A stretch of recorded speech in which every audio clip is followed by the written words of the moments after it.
Now, the mass shooting in California is once again raising the topic of gun control in this country. This morning, Broward Sheriff Scott Israel attended a gun control event. CBS 4's Gaby Fleischman is live there in Fort Lauderdale with more on what the sheriff had to say. Gaby. Hey, Elliot. Sheriff Israel was on a panel talking today about gun control and mental illness. He spoke very strongly about his beliefs that there needs to be some kind of reform. He said something needs to be done to stop the violence. It feels like deja vu, bullets and bloodshed, more than a dozen dead.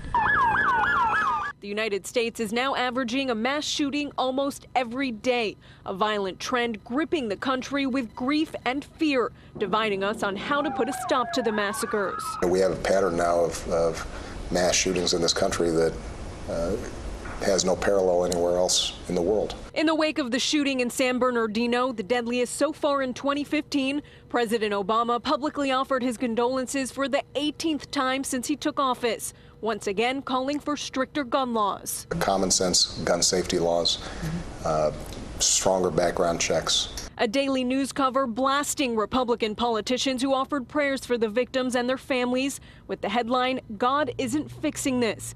It's a contentious issue that Sheriff Scott Israel took a stand on during a panel discussion in Fort Lauderdale. I feel very strongly that there's three members of our society that shouldn't have guns. We need to keep guns away from our children.